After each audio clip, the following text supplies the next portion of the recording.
बरसात की वो रात असामान्य रूप से खामोश थी। हवा चल रही थी लेकिन पत्तों की सरसराहट तक सुनाई नहीं दे रही थी। आसमान में घने बादल थे, चांद पूरी तरह गायब था। इसी अंधेरी रात में एक कार कच्ची सड़क पर धीरे धीरे आगे बढ़ रही थी। कार से उतरता है एक युवक। उसका नाम है आरव। आरव एक पत्रकार है। सच की तलाश उसका जुनून है। आज वो पहुंचा है चंद्रपुर नाम के एक अनजान गांव में। ये वही गांव है जहां सालों से कोई बाहरी इंसान नहीं आया। कहा जाता है इस गांव में एक काली हवेली है और जो भी उस हवेली में गया वो कभी वापस नहीं लौटा। आरव गांव के अंदर बढ़ता है। चारों तरफ सन्नाटा है। अचानक एक बूढ़ा आदमी उसके सामने आ जाता है। बूढ़े की आंखों में डर साफ दिख रहा है। वो कांपती आवाज में कहता है, बेटा वापस लौट जा, ये जगह मौत की है। आरव हल्की मुस्कान के साथ कहता है, मैं बस सच जानने आया हूं। बूढ़ा अचानक चिल्ला उठता है, सच जानने वाले यहां जिंदा नहीं रहते। और ये कहकर वो बूढ़ा अंधेरे में गायब हो जाता है। आरव का दिल जोर जोर से धड़कने लगता है, लेकिन उसके कदम नहीं रुकते। गांव के आखिरी छोर पर वो हवेली खड़ी है। ऊंची दीवारें, टूटी हुई खिड़कियां और जंग लगा हुआ दरवाजा।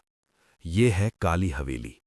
जैसे ही आरव दरवाजा खोलता है, क्रीं दरवाजे की आवाज पूरी हवेली में गूंज जाती है।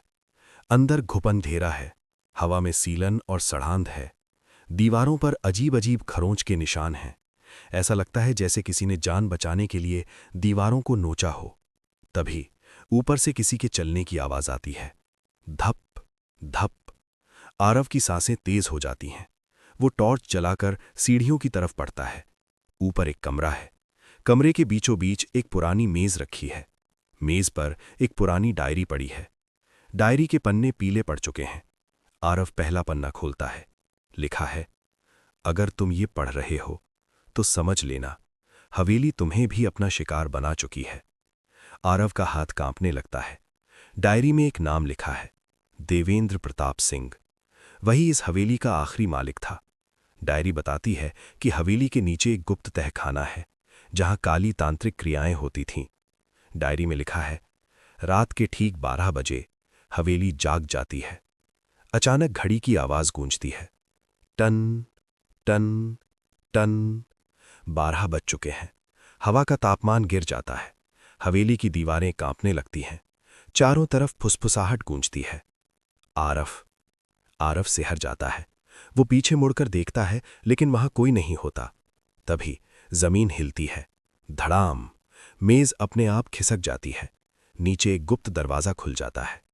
आरव डरते डरते तहखाने में उतरता है। तहखाना बेहद ठंडा है। दीवारों पर काले रहस्यमयी चिन्ह बने हैं। बीच में एक गोल पत्थर रखा है।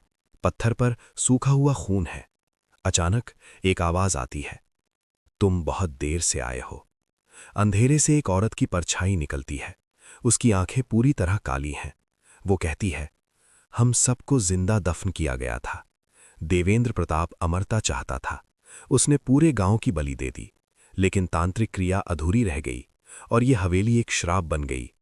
औरत कहती है, अगर जिंदा जाना चाहते हो तो इस पत्थर को तोड़ना होगा। आरव अपनी पूरी ताकत लगाता है और पत्थर पर वार करता है। धड़ाम।